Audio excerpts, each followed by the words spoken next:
Friend, मी रमेश शिंगाडे आपल्या सगळ्यांचं स्वागत करतो ग्लोबल अकॅडमी नागपूर तर्फे आजच्या आपल्या नवीन व्हिडिओमध्ये. आणि आज जो आपल्या व्हिडिओचा टॉपिक आहे तो अत्यंत सेन्सिटिव्ह आणि सगळ्यांच्या दृष्टीने अत्यंत महत्त्वाचा असा टॉपिक आहे. आपल्या सगळ्यांनाच माहिती आहे की आपण सध्या खूप कठीण परिस्थितीमधून जातोय. कोविडने आपलं पूर्ण आयुष्य उद्ध्वस्त केलंय बऱ्याच लोकांचं. खूप आपण मानसिक आणि सामाजिक सगळ्या त्रासातून जातोय सध्या. सो आपल्याला आज हे बघायचं आहे की आज ह्या ज्या कठीण कालखंडामधून आपल्याला युपीएससी एमपीएससीचं जे प्रिपरेशन आहे त्याच्यावर खूप जास्त इम्पॅक्ट झालेला आहे. बऱ्याचशा मुलांनी अभ्यास सोडून घरी गेलेले आहेत, लायब्ररीज बंद पडलेल्या आहेत, मुलांना खूप अनिश्चितता है कि परीक्षा कभी होणार. सो इवन यूपीएससी के बंदे जो होते हैं उनको भी नहीं पता कि क्या कैसे प्रिपरेशन चालू रखना है, हाउ टू प्रिपेयर, क्या बहुत सारे क्वेश्चंस है. मेरे को बहुत स्टूडेंट्स के रिक्वेस्ट आए कि सर जी हमको इस बारे में गाइडेंस कीजिए. So that's why I am come up विद दिस वीडियो कि how to prepare during the COVID time. ठीक है. सो आज का जो वीडियो रहेगा that will be actually bilingual, Marathi और हिंदी दोनों सब लैंग्वेजेस में रहेगा. So let's start without further delay. अभी सबसे पहले क्वेश्चन तो ये है सभी लोगों के पास कि हम पढ़े तो पढ़े क्या, हम करें तो करें क्या. बिकॉज ऐसा हो रहा है कि ना ही कुछ पढ़ने का मन कर रहा है, ना ही फिनेंशियल पोजीशन जो है. बहुत सारे लोगों का प्रॉब्लम ये हुआ है कि घर के बहुत लोगों के घर के जो ब्रेड अर्नर जिसको बोलते हैं, घरातलं करता सवरता माणूस निघून गेलेला आहे. काही लोकांच्या बाबतीत घरातल्यांचे जॉब गेलेले आहेत. मुलांचा जो डिपेंडन्स असतो एमपीएससी करणाऱ्या, त्याच्यामुळे त्यांची आर्थिक स्थिती खूपच वाईट झालेली आहे. आणि अशा परिस्थितीमध्ये कंटिन्यू करायचा अभ्यास की जॉब करायचा दुसरा काहीतरी, काय करायचं काहीच कळत नाहीये मुलांना. ठीक आहे. सो सगळ्यात मोठा प्रश्न हा आहे की सध्या प्रिपरेशन कसं कंटिन्यू ठेवायचं.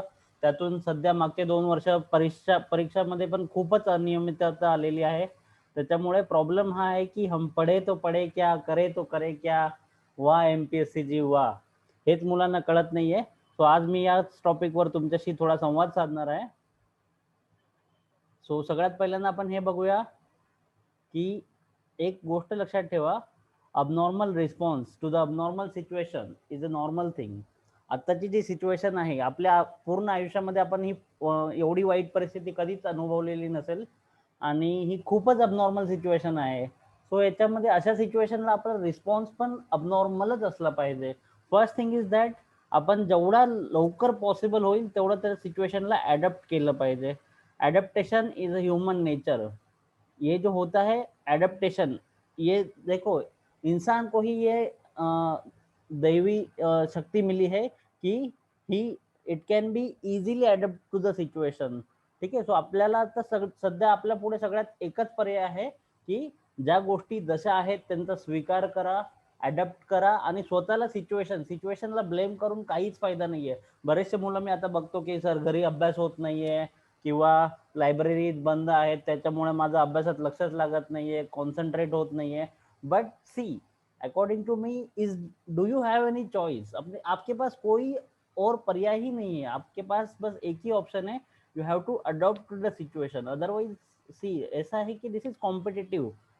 ठीक है. आप अगर नहीं करोगे दूसरे लोग अडॉप्ट कर जाएंगे और वो सिलेक्ट हो जाएंगे. बहुत सारे लोगों को मैंने ये बातें निगेटिव मतलब ये करते हुए सुना है कि सर जी हमसे नहीं हो पा रहा है कोविड के टाइम में. बट देखो, कोई ना कोई तो करेगा और आपको भी करना चाहिए. अभी हम प्रैक्टिकली देखेंगे कि कैसे चीज़ों को एडेप्टेबिलिटी लानी है. ठीक है. तो आपको ये चीज़ हमेशा याद रखनी है कि जो अबनॉर्मल सिचुएशन है उसमें आप अगर अबनॉर्मल रिस्पॉन्स देते हो, अगर सिचुएशन के हिसाब से आप उसको रिस्पॉन्ड करना सीख जाते हो तो you are a good guy, you are a normal guy.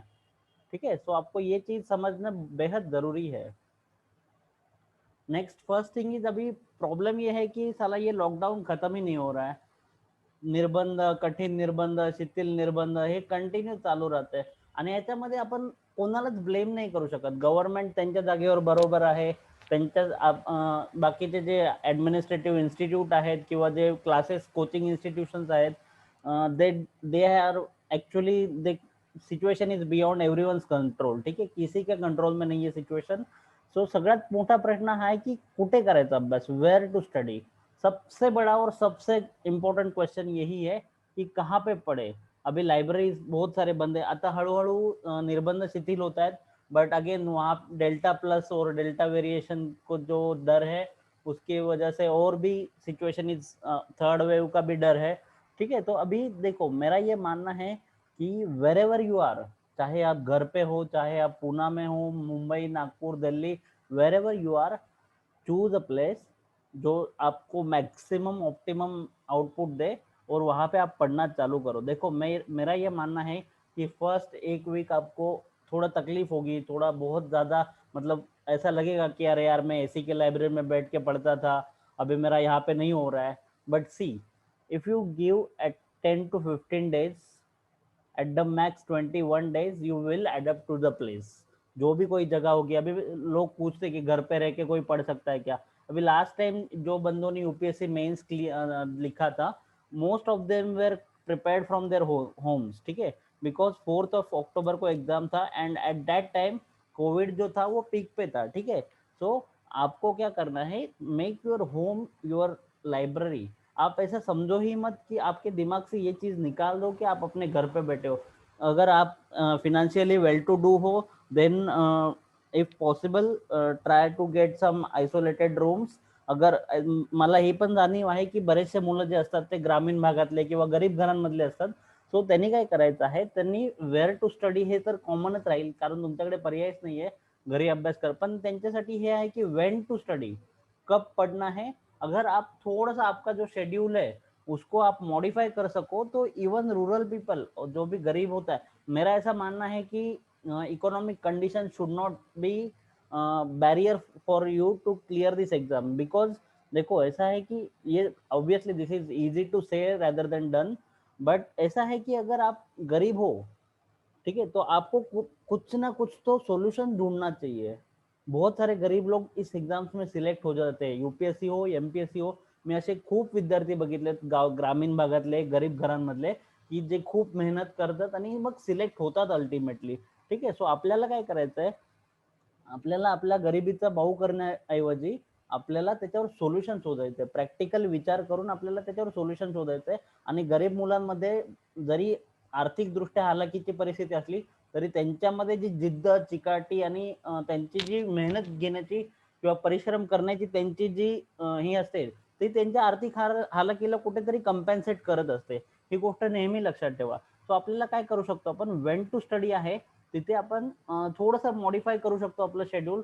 जो मॉर्निंग सेशन असतं, साधारण आपण जर लवकर उठलो, सी आई विल सजेस्ट कि अगर आप 5 to 8 AM, इतना ये 3 घंटे का जो स्लॉट है वो अच्छे से आप कैपिटलाइज कर सकते हो। आणि संध्याकाळचा जो साधारण 9 ते 11चा वगैरे स्लॉट असतो, हे 5 तास जर तुम्ही अभ्यास केले, दुपारी थोडासा रेस्ट घ्यायचा। ठीक आहे, कारण जो नॉईजचा सकाळचा पिरियड जो असतो जनरली तो नॉईज फ्री असतो। ठीक आहे, आता ऑब्व्हियसली प्रत्येकाच्या घरामध्ये वेगळी परिस्थिती असते। I am completely agree with this, की प्रत्येक जण ही हे जे मी शेड्यूल सांगतोय किंवा हे जे मी सोल्युशन देतोय ते प्रत्येकाला लागू नाही होणार। बट माझा मुद्दा हा आहे की तुम्ही तुमची जी लोकल सिच्युएशन असेल त्याच्यानुसार काहीतरी ऍडजस्ट करून नवीन नवीन सोल्युशन काढण्याचा प्रयत्न करा। ठीक आहे, आणि third thing is how to study. आता प्रॉब्लेम असा असतो की तुम्ही अभ्यासाला बसता, घरात काहीतरी काम येतं। आता बरेचसे शेतकऱ्यांची मुलं असतात आणि शेतीमध्ये आपल्याला भरपूर कष्ट असतात। सो असं आपण घरातले कामं करतायत आणि आपण अभ्यास करत बसलोय, असं तर पॉसिबल नाही होऊ शकत। So I will suggest that जर पॉसिबल असेल तर थोडंसं काम आणि अभ्यास बॅलन्स करण्याचा प्रयत्न करा। थोडा वेळ काम करायचं, थोडी रेस्ट घ्यायची, थोडं परत अभ्यास करायचा। आणि हे जे मुलं आहेत जे कष्ट करत करत शिकतायत, त्यांच्यासाठी एक गोष्ट चांगली असते की जेव्हा मी नेहमी माझ्या स्टुडंटला एक सांगतो की जेव्हा तुमच्याकडे रिसोर्सेस कमी असतात, रिसोर्सेस म्हणजे ते काहीही असू द्या, time, money, anything, if it is being time और इवन इट इज मनी, जो भी हो, अगर आपके पास रिसोर्सेस कम रहते हैं तो आप उनको बेहतर यूज कर सकते हैं, मोर एफिशिएंटली आप अच्छे से यूज कर सकते हैं। ठीक आहे, सो आपलं जे कष्ट करणारे मुलं आहेत किंवा जे ग्रामीण भागात सध्या अभ्यास करतायत, त्या मुलांसाठी हे फार महत्वाचं आहे की त्यांनी त्यांचा टाइम आणि जो पैसा आहे तो फार एफिशिएंटली यूज करणं। स्पेशली टाइम जो आहे तो त्यांनी फार एफिशिएंटली यूज करायचा। आता एफिशिएंटली यूज करायचं म्हणजे कसं करायचं, फॉर एक्झाम्पल तुम्ही जर एकाच सब्जेक्टसाठी, आता हिस्ट्रीसाठी MPSC करणारे मुलं जे असतात कमीत कमी 4 ते 5 पुस्तकं वाचतात. ठीक आहे. साधारण 15 क्वेश्चन असतात आपल्या प्रिलिम्समध्ये हिस्ट्रीचे आणि मेन्सला 60 क्वेश्चन असतात. ठीक आहे. तर बरेचसे मुलं मी बघितलेले आहेत की गाठाळ सरांचं पुस्तक, कटरे सरांचं पुस्तक, state board, Grover and Grover, त्याच्यानंतर समाधान महाजन सरांचं पुस्तक, आणखी बऱ्याचशा कोचिंग इन्स्टिट्यूटचे बुक्स, हे सगळंच वाचत बसतात. सो नका हे करू. This is very less efficient technique of study. इसको मतलब इसमें it cannot be called as a smart study और स्मार्ट वर्क ज्याला म्हणतो ते नाही आहे. तर तुम्हाला काय करायचं आहे, कुठलंही एक स्टँडर्ड बुक घ्या आणि सगळ्यात महत्त्वाचं स्टेट बुक, सर तुम्हाला स्टेट बोर्डचं जे बुक आहे ते तर तुम्हाला वाचायचंच आहे. त्याच्याबरोबर फक्त एकच पुस्तक वाचा. पर्सनली आता मी स्वतः सजेस्ट करताना समाधान महाजन सरांचं पुस्तक सजेस्ट करतो, बिकॉज इट इज कॉम्प्रिहेन्सिव्हली रिटन. त्याची जी नवीन एडिशन आहे त्याच्यामध्ये ऑलमोस्ट सगळं कव्हर केलेलं आहे. सो जर तुम्हाला दुसरं कुठलं वाचायचं, कुठलंही वाचा, पण एकच वाचा, स्टेट बोर्ड प्लस एक कुठलं तरी पुस्तक, and you will be sufficient. ठीक आहे. सो असे जे जो तुमचा जो टाइम जाणार आहे, म्हणजे एवढे पुस्तकं वाचणं, परत त्याच्या रिव्हिजन करणं, तो टाइम आपल्याला वाचवायचा आहे. तोच टाइम आपल्याला जो जास्त प्रोडक्टिव्ह भाग आहे, फॉर एक्झाम्पल कृषी भूगोल असेल, कृषी अर्थशास्त्र, जो लोग यूपीएससी करते हैं उनके लिए भी यही है कि आप एक बार स्पेक्ट्रम पढ़ लीजिए and that will be all. NCERTs plus Spectrum. No need to go with those many fancy books जो ब्रीफ हिस्ट्री लाते हैं या फिर क्रिस बुक्स लाते हैं. ये सब पढ़ने की जरूरत नहीं है आपको. Just stick to the one book, one resource for each subject. ठीक है.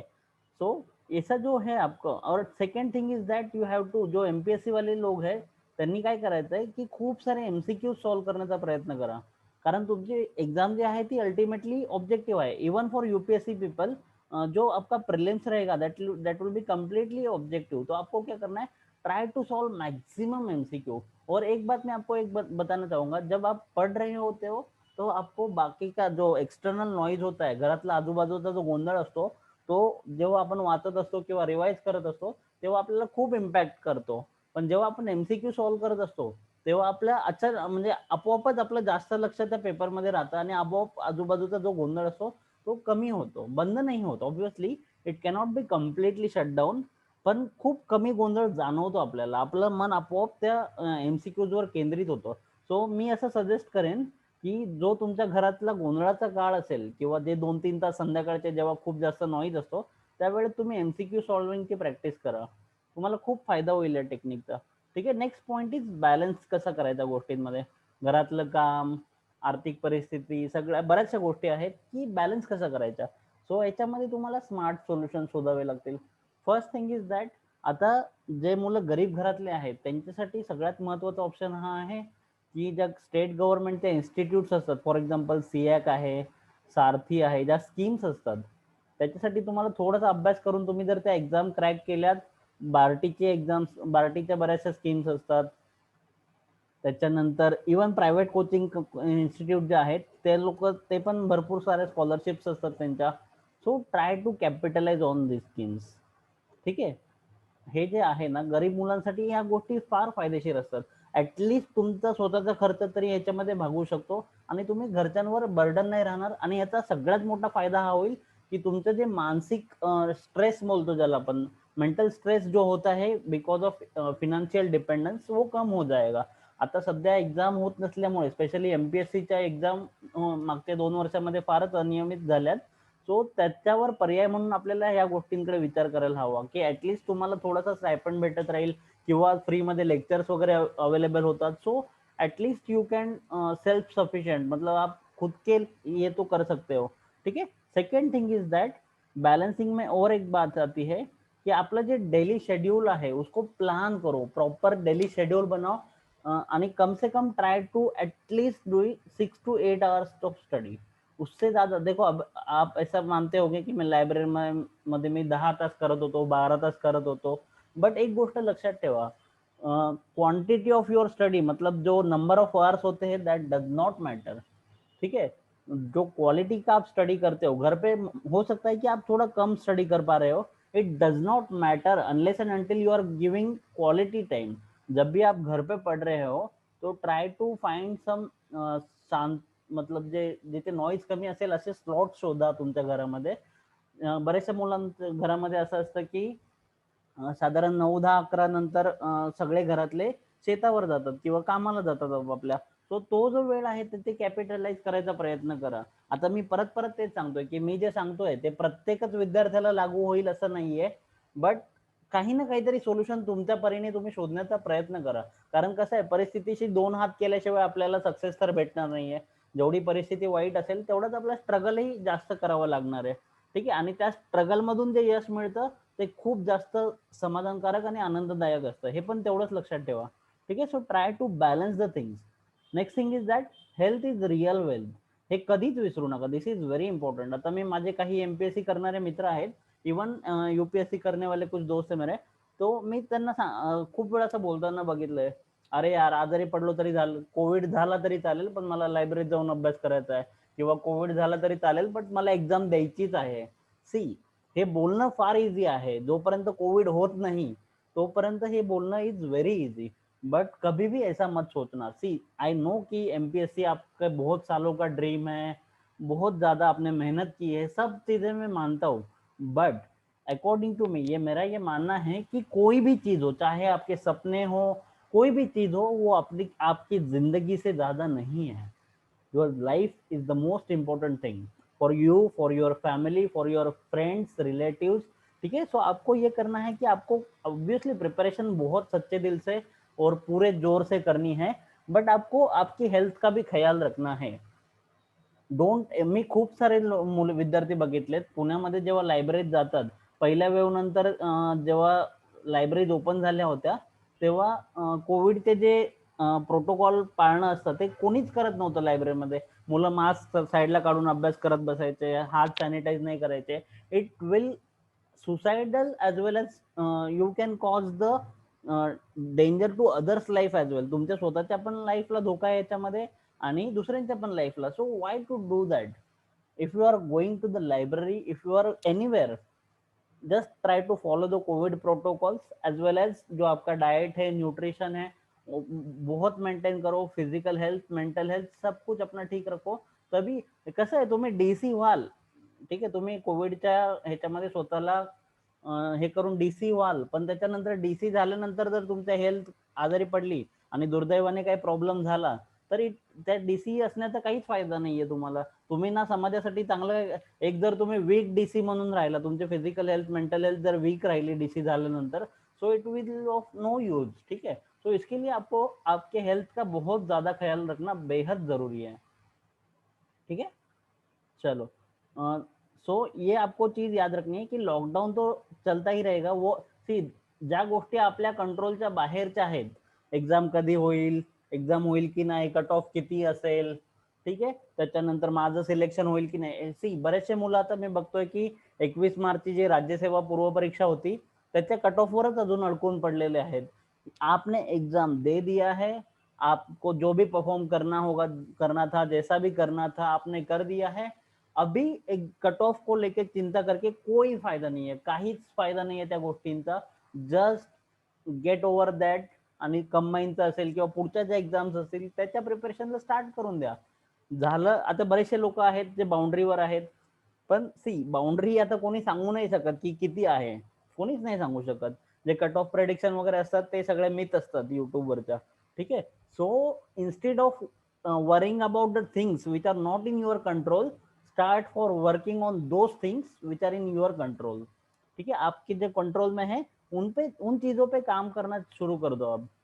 तो अपने आप कभी ना कभी तो सक्सेसफुल बन ही जाओगे. हो सकता है कि इस बार प्रिलिम ना हो, बट लगेच पुढची एग्जाम आहे आता, गवर्नमेंट डिक्लेअर करेलच. सो आपको इस चीजों के बारे में ख्याल रखना चाहिए. मैं नेक्स्ट पॉइंट इज, बरेचसे मुलं आता असे आहेत की एमपीएससी एक्झाम्स नाही घेते किंवा रिझल्ट डिक्लेअर नाही करत आहे. सो मुलांना कळत नाहीये की काय करायचं. बरे काही मुलं असे आहेत की युपीएससी कडे शिफ्ट करायचा प्रयत्न करतायत, काही लोक वेगवेगळ्या एक्झाम देण्याचा प्रयत्न करतात, कोणी प्राइवेट जॉब शोधताय, कोणी. C, all this things R fair enough. मतलब अभी हर एक का सिच्युएशन अलग अलग रहता है. प्रत्येक विद्यार्थ्याची आर्थिक, सामाजिक स्थिती वेगवेगळी आहे. So it is fair enough. But मेरा ये सजेशन है, माझा एक सल्ला आहे विद्यार्थ्यांसाठी की एकच काहीतरी किंवा ॲट द मॅक्स 2 ध्येयांच्या मागे लागा, त्याच्यापेक्षा जास्त नाही. कारण प्रॉब्लेम काय होतो, की तुम्ही सगळ्याच देत बसला, बँकिंग एक्झाम, क्लरिकल आणि आर-बी-आय, सेबी, जो आप देना चाहते हो उसके लिए प्रिपेअर करो. बरेचसे मुलं काय करतात, की एक्झाम द्यायच्या म्हणून देतात, की सगळे जे फॉर्म आहेत ते भरून टाकतात आणि द्यायच्या म्हणून देतात. कुठलीही एक्झाम द्या, मी कुठलीच एक्झाम कमी आहे किंवा वाईट आहे किंवा जास्त अवघड सोपी, हा माझा सांगायचा हेतू नाहीये. बट जी एक्झाम द्याल तिचं प्रिपरेशन करा, ती व्यवस्थित सिरियसनेसनी द्या, सिन्सिअरली द्या. फक्त द्यायची म्हणून एक्झाम देऊ नका. भले ती एमपीएससी असो, यूपीएससी असो, कुठलीही एक्झाम, कोई भी, अगर आप फक्त एग्जाम बद्दलच नहीं, आप जो भी चीज करो लाइफ में उसको थोड़ा सिंसियरली सीरियसली करने की कोशिश करो. अदरवाइज क्या हो जाएगा कि दिस इज कॉम्पिटिटिव एनवायरमेंट, जो लोग सिरियसली करेंगे वही क्रॅक करेंगे. असं नाहीये की कॉलेजची एक्झाम नाहीये की उठून गेला आणि आदल्या दिवशी अभ्यास केला आणि पास होऊन गेला. This is not field in competitive में, ये नहीं होता है. ठीक है. सो आपका ऐसा नहीं होना चाहिए की अरे इधर चला मैं उधर चला, जाने का मैं किधर चला, पता ही नाही आहे. आता एमपीएससी झाली की लगेच चला कंबाईनच्या मागे पळूया, कंबाईन नाही झाली मग परत दुसरे कुठले तरी एग्जाम. जो एग्जाम देना चाहते हो पहले वो डिसाइड करो कि what is your target, set the goal, perform for it and achieve it, as simple as that. Otherwise क्या होगा कि फिसल जाओगे. ये फिसलना नहीं है. जो भी एग्जाम दोगे अच्छे मन से पूरे सीरियस प्रिपरेशन के साथ दो, 100% क्लियर होने होगे. ठीक है. चलो सेकंड लास्ट स्लाइड आहे अपना ये. फर्स्ट थिंग इज दॅट, आता कोविडमध्ये प्रॉब्लेम काय झालाय की लोकांना आता घरी आहेत आणि घरी असल्यामुळे अभ्यास होत नाही. असं बऱ्याच मुलांची कंप्लेंट ही आहे की सर लायब्ररीमध्ये होतं तेव्हा खूप अभ्यास व्हायचा, आता घरी अभ्यास नाही होते. त्याचं एकच कारण आहे, सगळ्यात महत्वाचं कारण त्याचं हे आहे की तुम्ही लायब्ररीमध्ये जेव्हा होता तेव्हा फर्स्ट थिंग इज तुमच्या आजूबाजूला स्टडीचं एन्व्हायरमेंट होतं. सगळे आजूबाजूचे जे स्टुडंट होते ते प्रिपरेशन करणारे होते. घरी असेल तुमच्या नाहीये तशी कंडिशन, कोणाच्याच घरी नसते. ठीक आहे. सो आपको क्या करना है, डेली टारगेट ठेवा स्वतःसाठी की आज जर मी अगर मैंने आज डिसाइड किया है कि लक्ष्मीकांत के आज मेरे को 4 टॉपिक करने हैं, तो चाहे कुछ भी हो जाए तो मैं लक्ष्मीकांत के 4 टॉपिक कर कर ही रहूंगा. ठीक आहे. डेली गोल टार्गेट सेट करायचे, वीकली टार्गेट सेट करायचे की सपोज तुम्हाला मी एक्झाम्पल देऊन सांगतो. जर मी माझं डेली टार्गेट आज आहे की आज मी पार्लमेंटचा जो चॅप्टर आहे संसद, मराठीत ज्याला संसद म्हणतो आपण, तो आज संपवणार आहे. ठीक है. वीकली टारगेट मेरा ये रहेगा कि I will do at least 1 reading of my Laxmikanth. पूर्ण आठवड्यामध्ये लक्ष्मीकांतचं एक रीडिंग मी कंप्लीट करणार आहे. देन मंथली टारगेट मेरा ये रहेगा, I will try to finish at least 1 GS का सब्जेक्ट, एमपीएससी मेंस का 1 2 3 4 जो भी आपका होगा, plus I will try to finish few topics at Marathi grammar, Marathi or English grammar, and I will side by side study for solve at least 1000 MCQ in month. 1000 MCQ म्हणजे 10 taste on an average. ठीक आहे. तेवढं तर आपण monthly करू शकतो. Daily जरी 30-30 question केले तरी तुमचे 900 MCQs होतात. ठीक है. सो ऐसा मैं मंथली टारगेट रखूंगा. अगर मैं ये टारगेट रखता हूँ तो इसका बेनिफिट क्या रहता है की अगर आपके पास, देखो मुलांचा घरी अभ्यास होत नाही त्याचं सगळ्यात महत्वाचं कारण काय आहे, समोर एक्झाम नाहीये जवळ कुठली. जेव्हा एक्झाम असते तेव्हा डझंट मॅटर तुम्ही घरात आहात, रस्त्यावर आहात, कुठेही असला तरी तुमचा थोडा तरी अभ्यास होणारच. ठीक आहे. बट आता सध्या प्रॉब्लेम काय आहे की जवळ एक्झामच नाहीये कुठली समोर पुढच्या 1-2 महिन्यामध्ये, त्याच्यामुळे अभ्यास होत नाहीये. सो तुम्ही जर स्वतःसाठी जर डेली टार्गेट ठेवलेत, गोल सेट केले, त्याचा प्लॅन बनवला. आता प्लॅन बनवणं म्हणजे काय, आता मी सांगितलं की डेली टार्गेट आहे माझं लक्ष्मीकांतचा पार्लमेंट चॅप्टर खतम करायचा. सो मी काय करणार, माझा जो सकाळचा 5 ते 8 चा स्लॉट आहे, आता मुलांना बऱ्याचशा वाटेल की 5 ते 8 सरांना वेळ लागलाय, सर सकाळी 5 वाजता आम्हाला उठणं एक्सपेक्ट करतात किंवा 5 वाजता अभ्यासाला बसणं एक्सपेक्ट करतात. See people, if you are trying to be an DC और डीवायएसपी, ह्या ज्या मोठ्या मोठ्या पोस्ट आहेत, ज्या पोस्टसाठी साधारण प्रत्येक वर्षी 3 लाख लोग ट्राई करतात, और आईएएस आईपीएस जो यूपीएससी देने वाले बंदे हैं उसके लिए तो और ज्यादा कंपटीशन होता है. अगर आप इतना बड़ा सपना रखते हो तो इसके लिए ये सैक्रिफाइस कुछ भी नहीं है. ठीक है. 5 बजे उठना पहले दिन बहुत ज्यादा मुश्किल होगा, मेरे को भी पता है. आई विल टेल कि कैसे करना होता है इसको, प्रैक्टिकली कैसे हो सकता है ये, बट अभी बाद नेक्स्ट स्लाइड में बताऊंगा मैं. फर्स्ट थिंग इज दैट अभी आप ऐसा डिसाइड करोगे कि 5 to 8 में मैं जो पार्लियामेंट है at least I will reach up to speaker का जो ये है, स्पीकर की पावर्स तक मैं पहुंचूंगा. Then I will have my breakfast, जो कुछ है मेरा। फिर मेरा जो नेक्स्ट स्लॉट रहेगा उसमें मैं कोशिश करूंगा कि एटलीस्ट जो final 80% of my chapter is covered, end जो लास्ट स्लॉट रहेगा 1 घंटे का, उसमें मैं पूरा चैप्टर खत्म कर दूंगा। एंड सबसे लास्ट वाला जो स्लॉट होगा मेरा, I will solve at least 40 to 50 MCQs जो मैंने दिन भर पढ़ा है, त्याचे मी 40 ते 50 क्वेश्चन करणार त्या संसद चॅप्टरवरचे। ठीक है, सो हमने गोल सेट किया, हमने प्रॉपर प्लान बनाया। Then third thing is very important, plan बनाना और ये तो सब हर कोई कर देता है, but get to the work. चाहे कुछ भी हो जाए, 5 बजे बैठना है तो बैठना ही है, बसायचंय म्हणजे बसायचंय, नो एक्सक्यूज, काहीही असू दे। आणि बरेचसे मुलं जे सांगतात की सर आम्हाला घरचं काम असतं, हे असतं ते असतं, सगळं मान्य आहे मला, बट घरचं काम करून सुद्धा ऑफिसर झालेले बरेच लोक आहेत, त्यांचा आदर्श डोळ्यासमोर ठेवा आणि आपल्या कामाला लागून जा। ठीक आहे, एखाद्या दिवशी होऊ शकतं जेन्युइन प्रॉब्लेम जर असेल तर एखाद्या दिवशी आपण टार्गेट पासून डेविएट होऊ शकतो, बट दॅट इज एक्सेप्शन। ठीक आहे, सो आपको गेट टू द वर्क आणि स्टिक टू द वर्क, हे पण खूप इम्पॉर्टंट आहे। बरेचसे मुलं काय करतात, स्टार्ट तर खूप जोरात करतात, एकदम जोश असतो, एन्थुझियाझम, एनर्जी सगळं असतं, बट नंतर जसा जसा दिवस जायला लागतो, दुपारपर्यंत येईपर्यंत मग ते नवीन मूवीचा प्रोमो आलेला असतो किंवा मित्राचा फोन आलेला असतो, प्लॅन बनलेला असतो, काही ना काहीतरी नवीन दिवसभरात काहीतरी एक्साइटिंग झालेलं असतं, मग ते स्टिक नाही राहत आहेत मुलांना। हा हे जे 2 स्टेप्स आहेत ना, these are very important steps. देखो, आप गोल सेट किए, आपने प्लान बनाया कि कैसे गोल तक पहुंचना है, you have stick to the work, मतलब आपने पूरा काम स्टार्ट कर दिया, पूरे दिन भर आप उसको करते रहे, and finally you will reach to the goal. ठीक है, आपने डेली टारगेट खत्म कर दिया, खुद को रिवॉर्ड करो, कुछ अच्छा जो खाने का मन कर रहा है या फिर जो भी कुछ करना है आपको, एक बार अगर आप टारगेट कंप्लीट कर देते हो तो खुद को थोड़ा सा अप्रिशिएट करो। ठीक है, एंड दूसरे आणि ये आपको डेली रिपीट करना है, once you have the habit of repeating. बरेचशा मुलांचं काय असतं की टार्गेट कंप्लीट नाही झालं तर त्यांना गिल्टी नाही वाटत, त्यांना असं वाटत नाही की आपण कुठेतरी कमी पडलो आजचं टार्गेट कंप्लीट करताना। हे खूप म्हणजे मला असं जाणवतं की मुलांना असं टारगेट तुम्हाला काही करून कंप्लीट करायचंच आहे असं डोक्यात ठेवायचं। ठीक है, अगर आप एक दिन के लिए गोल अचीव करते हो और ये आपकी आदत बन जाती है, तो मार्क माय वर्ड्स, ऐसा अगर आप डेली टारगेट तक पहुंच रहे हो तो एक दिन जरूर आप अपने सपने तक पहुंच जाओगे, इतना मेरा आपसे वादा है। ठीक है, चाहे वो यूपीएससी, आईएएस, आईपीएस हो, चाहे वो डीसी, डेप्यूटी कलेक्टर, जो भी कुछ हो, आपको अगर आपके ड्रीम तक पहुंचना है, वो ड्रीम पोस्ट चाहिए आपको, तो you have to do this daily basis.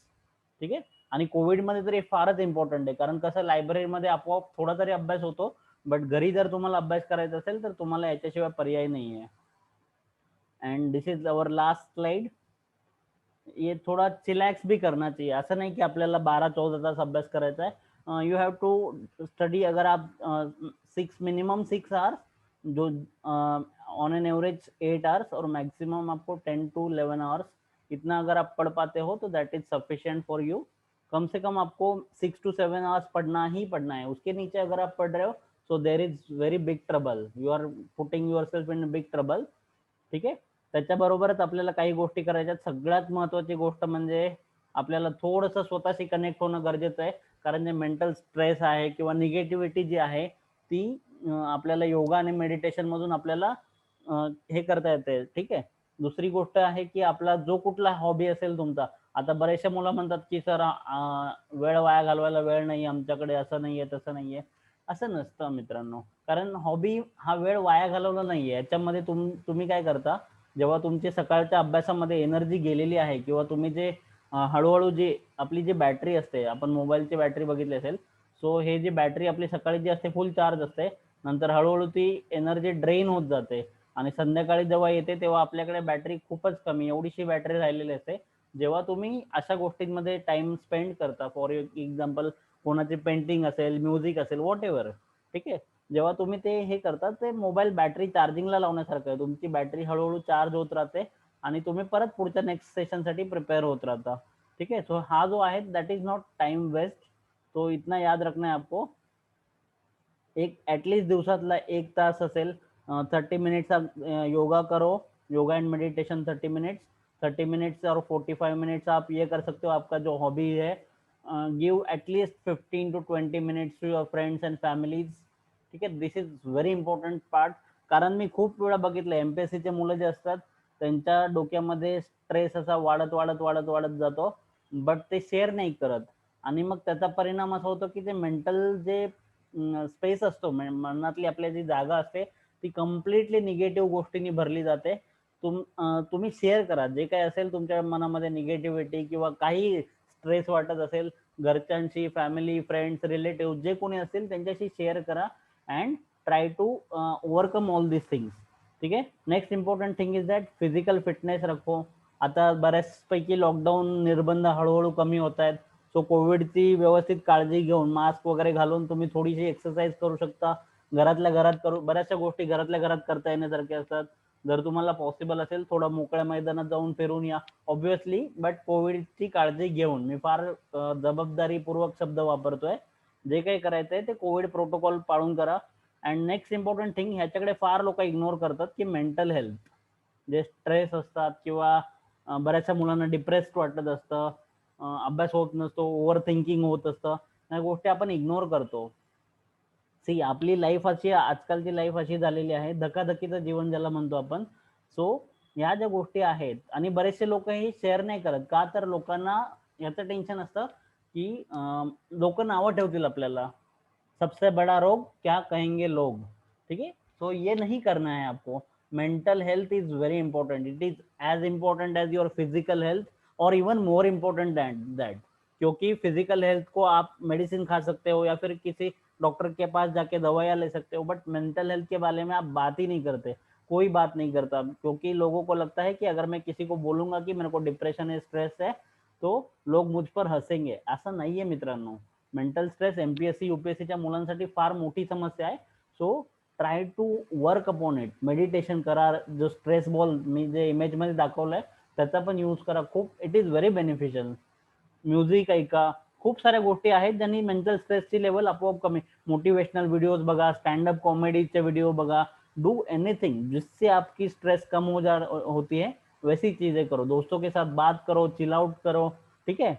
And last important thing is digital learning के बारे में जरा बहुत ज्यादा. आता कसं आहे, ऑफलाईन क्लासेस, कोचिंग इन्स्टिट्यूट बंद आहेत. सो बऱ्याचशा मुलांना गायडन्स भेटत नाहीये, लायब्ररीज अवेलेबल नाही आहेत. So try to instead of crying for not in our hand, try to find the alternative. ठीक आहे. डिजिटल लर्निंग के बारे में आता ऑलमोस्ट प्रत्येकाकडे स्मार्टफोन असतो, ऑलमोस्ट प्रत्येकाकडे 4G नेट असतं. ठीक आहे. या दोन गोष्टी जर तुमच्याकडे असतील तर it is very easy to be in touch with your जो भी कुछ सिलेबस आहे. सगळे पुस्तकं almost free of PDF available असतात. नंतर गायडन्स अवेलेबल असतात. टेक्स्ट चॅट जे आहेत किंवा युट्यूबचे जे लेक्चर्स आहेत त्याच्यामध्ये सगळ्याचे सगळं अवेलेबल असतं. Try to search it. टेलिग्रामचे चॅनल्स असतात, यूट्यूबचे चॅनल्स असतात. सो ये जो डिजिटल रिवॉल्यूशन है एजुकेशन की फील्ड में, उसका बेहतरीन इस्तेमाल कीजिए. पण दिस इज अगेन, ह्याच्यामध्ये एक प्रॉब्लेम आहे की दिस इज टू एज सोड. म्हणजे काय, दुधारी तलवार आहे ती. बरेचसे मुलं काय करतात, आपण जातो युट्यूबवर लेक्चर ऐकण्यासाठी. आपण सपोज 15 or 13 मिनिटचं लेक्चर ऐकतो.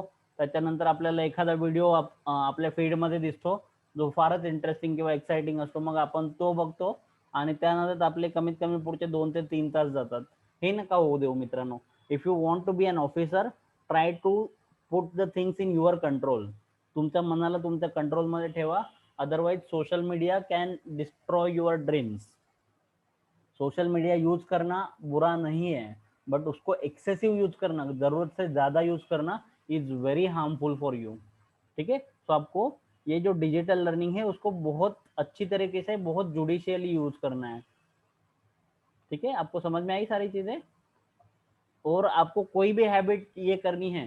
सी मी मुलं मला विचारतात की सर लवकर उठायची सवय नाही लागत आहे, काय करायचं. तर मी त्यांना एक सजेस्ट करतो की आता तुम्ही सपोज आधी जर 8ला उठत असाल तर एक डायरेक्ट एकाच दिवशी, पहिल्याच दिवशी 5ला उठायचा प्रयत्न नका करू. हे पॉसिबलच होत नाही. Human, it is impossible for human being. ठीक है. आपको क्या करना है, जो भी करना है एकदम ग्रॅज्युअली, स्लोली स्लोली स्लोली करना है. आपण जसं गाडी शिकताना की स्टार्टिंगलाच आपण 120च्या स्पीडवर नाही ना ड्राईव्ह करत. आधी आपण समजून घेतो क्लच कुठे, ब्रेक, ऍक्सिलरेटर, हे जे मॅनेजमेंट शिकून घेतो. त्याच्यानंतर आपण गाडीची स्पीड वाढवायला स्टार्ट करतो. सो आपल्याला काय करायचं आहे, जर तुम्ही आता सपोज आज 8ला उठत असाल, उद्या ट्राय करा की 7:50ला उठणार. आणि फक्त एक गोष्ट लक्षात ठेवा, तुम्ही एकदा 7:50चं टार्गेट अचीव्ह केलं तर परत 8कडे काहीही झालं तरी नाही जायचं. मग हळूहळू 7:45 करा, 7:30 करा. ठीक आहे, असं करत करत हळूहळू तुम्ही 7 पर्यंत या. 7 वरच बरेच दिवस जाऊ द्या तुमचं, हे 7 पर्यंत यायला 1 महिना लागू द्या, काही फरक नाही पडत. ठीक आहे, 8 वरून 7 वर यायला 1 महिना लागला तरी चालेल, काही प्रॉब्लेम नाही आपल्याला. पण जो तुमचे डेली जे तुम्हाला 10-10 मिनिटं 20-20 मिनिट तुम्ही एक्स्ट्रा गेन करताय, त्याचा व्यवस्थित यूज करा. त्याच्यानंतर 7 वरून 6 वर यायला आणखी 1 महिना जाऊ द्या. 2 महिन्यामध्ये तुम्ही 8 वाजल्यापासून 6 वाजता उठायला लागाल. अजिबात त्रास नाही होणार, खूप चांगलं वाटतं. ट्रस्ट मी ऑन दिस. ठीक आहे, कुठलीही सवय असू द्या. भले तुम्हाला आता काही मुलं म्हणतात की सर आम्हाला जास्त वेळ बसलं की कंटाळा येतो किंवा लक्ष नाही लागत. तर आता त्याच्यासाठी एक टेक्निक असते, पोमोडोरो टेक्निक म्हणतात त्याला. याच्यावर मी एक स्पेशल व्हिडिओ बनवणार आहे नंतर, पोमोडोरो. तर काय करायचं असतं, बरेचसे मुलं मी बघतो लायब्ररीमध्ये 2 तास, 3 तास, 3.5 तास कंटिन्यू बसतात.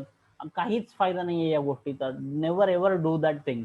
काय करायचं आपल्याला, साधारण 35 मिनिटापासून 45 मिनिटं एवढ्या स्लॉट पण तुमच्या कम्फर्टनुसार वेगवेगळं. काही लोकांना 40-45 मिनिटं बसू शकतात, तर तेवढा वेळ बसायचं. 5 मिनिटाचा ब्रेक घ्यायचा. आता 5 मिनिटाचा ब्रेकमध्ये, ब्रेक म्हणजे मोबाईल नाही, हे मित्रांनो लक्षात ठेवा. ब्रेक म्हणजे सोशल मीडिया नाही किंवा ब्रेक म्हणजे फोन नाही. काय करायचं, डोळे बंद करा, जस्ट 5 मिनिटं नॅप घ्या, 5 ते 10 मिनिटं. त्याच्यानंतर डोळ्यावर पाणी मारा, वॉशरूमला जाऊन या, चहा पाहिजे असेल तर चहा, कॉफी जे घ्यायचं ते घ्या, आणि परत 35 to 45 मिनिट्स बसण्याचा प्रयत्न करा. ठीक आहे, हे जे शॉर्ट चंक्स जे आहेत तुमच्या लाईफ टाइमचे, तुम्ही जर व्यवस्थित यूज केले तर हे खूप एफिशियंट टेक्निक आहे. ठीक आहे, आपण याच्यावर एक स्पेशल व्हिडिओ बनवणारच आहोत. सो हळूहळू आता जर तुम्ही आज 6 तास अभ्यास करताय, तर उद्या 6.25 तास करा, हळूहळू 6.5 तासापर्यंत जा, 7 तासापर्यंत जा. एक पहिल्याच दिवशी असा प्रयत्न नका करू, कारण तुम्ही, आता मी तुम्हाला जर थोडं मोटिवेट केलं तर तुम्ही काय करणार, आज तुम्ही 6 तास केला होता, उद्या तुम्ही डायरेक्ट 8-9 तास करणार. पुढचे 2-3 दिवस तुम्ही खूप मोटिवेटेड असणार, 8-9 तास अभ्यास करणार, आणि पुढच्या दिवशी मग 2-3 दिवसानंतर आपोआप 4 तासावर येणार तुमचा अभ्यास. ठीक आहे, हे नाही झालं पाहिजे. काय करायचंय, फक्त 10 मिनिटं वाढवायचा प्रयत्न करा. आपल्या मनाला सांगायचं की ठीक आहे, मी काल 6 तास केलं होतं ना, आज मला फक्त 6 तास 10 मिनिटं अभ्यास करायचा है, ओनली 10 मिनट्स. आपका जो दिल है उसको पागल बनाना है, उसको बस बेवकूफ बनाना है, उसको ये बताना है कि I have to take effort, only 10 minutes more effort than I took yesterday. तो अपने आप करता है, उतना तो करता ही है माइंड. मग हळूहळू काय करायचं, 6 तासावरून 7 तासावर, 7 तासावरून 8 तासावर, हे ह्याला वेळ लागू द्या. दिस शुड बी ग्रॅज्युअल. असं एकाच दिवसात नका जाऊ. 10-10 मिनिटं रोज वाढवा, आणि एकदा तुम्ही 8-9 तासापर्यंत आला, तुमच्या शरीराला, तुमच्या मनाला आपोआप सवय लागून जाईल, तुम्हाला कळणारही नाही. अदरवाईज जर तुम्ही डायरेक्टली इम्प्रुव्हमेंट करण्याचा प्रयत्न केला तर काय होईल, तुमचं मन किंवा तुमचं जे बॉडी क्लॉक आहे ते त्याला रेजिस्ट करेल, आणि मग ते पॉसिबल नाही होणार. ठीक आहे, सो आपल्याला काय करायचं, खूप ग्रॅज्युअली चेंजेस करत जायचे स्वतःमध्ये. कुठलीही गोष्ट असू दे, कुठलीही हॉबी जर आपल्याला लावायची, सवय लावायची असेल तर ग्रॅज्युअली ती लावा. ठीक आहे, आता 2 मला टाइम बद्दल मी सर्च करत होतो कोट्स, तर मला फार 2 खूप चांगल्या गोष्टी सापडल्या. फर्स्ट थिंग इज दॅट, एक कोट आहे, ए बुरे वक्त जरा अदब से पेश आ, वक्त नहीं लगता वक्त के बदलने में. ठीक आहे, ही गोष्ट लक्षात ठेवा. आता कोविड टाइम आहे, खूप वाईट परिस्थितीत आहे आपल्याला, मान्य आहे मला, पण कधीतरी जेव्हा सूर्यास्त होतो, काही तासानंतर काय होतं, सूर्योदय होतो. ठीक आहे, सो आपल्याला ही गोष्ट लक्षात ठेवायची. आता सध्या आपल्या लाईफमध्ये खूप सारे प्रॉब्लेम्स असतील, कोणाच्या घरातले, बरेचशा लोकांच्या घरामध्ये कोणी ना कोणी त्यांचे प्रियजनांची डेथ झाली असेल. बट या सगळ्या गोष्टींवर आपल्याला आता सध्या जे आहे, जे चालू आहे, ते आपल्या कंट्रोलच्या बाहेरच आहे. कितीही वाईट वाटत असलं तरी ती फॅक्ट आहे की things are beyond our control. ठीक, माझ्या स्वतःच्या घरामध्ये खूप मोठे प्रॉब्लेम्स चालू आहेत, बट ज्या गोष्टी आपल्या कंट्रोलच्या बाहेरच्या आहेत त्याच्यावर रडण्यात काहीच पॉइंट नाही आहे. आपल्याला स्ट्रगल करावाच लागणार आहे. ठीक आहे, सो ये याद रखना है की वक्त नहीं लगता वक्त के बदलने में. आणि दुसरी एक स्टोरी आहे जी मी लहानपणी वाचली होती, आज मला ती परत भेटली. जेव्हा अकबर बिरबलाला असं काहीतरी लिहायला सांगतो की जिसको खुशी में पढ़ो तो गम हो, और गम के समय में पढ़ो तो खुशी हो, तो बिरबल क्या बताता है, एकच वाक्य लिहितो बिरबल कि ये वक्त भी गुजर जाएगा. चाहे खुशी के मौके पे पढ़ो, चाहे गम पे मौके पे पढ़ो, ये वक्त भी बदल जाएगा, ये वक्त भी गुजर जाएगा. ठीक आहे, थँक्यू फ्रेंड्स. आपण एवढं माझं व्यवस्थित सगळं ऐकून घेतलं त्याबद्दल. आणि आपला नेक्स्ट व्हिडिओ आपण पोमोडोरो टेक्निकवर बनवणार आहोत. ज्याच्यामध्ये मी तुम्हाला बेसिक अशा काही हे सांगणार आहे की आपला अभ्यास कसा जास्तीत जास्त एफिशिएंटली करता येईल. ठीक आहे. So don't forget to like the video, comment जे काही तुम्हाला सजेशन्स इम्प्रूव्हमेंट्स काही सजेस्ट करायचे असेल तर त्या कमेंट करा. चॅनलला सबस्क्राईब करायला विसरू नका आणि बेल आयकॉन पण प्रेस करा. थँक्यू.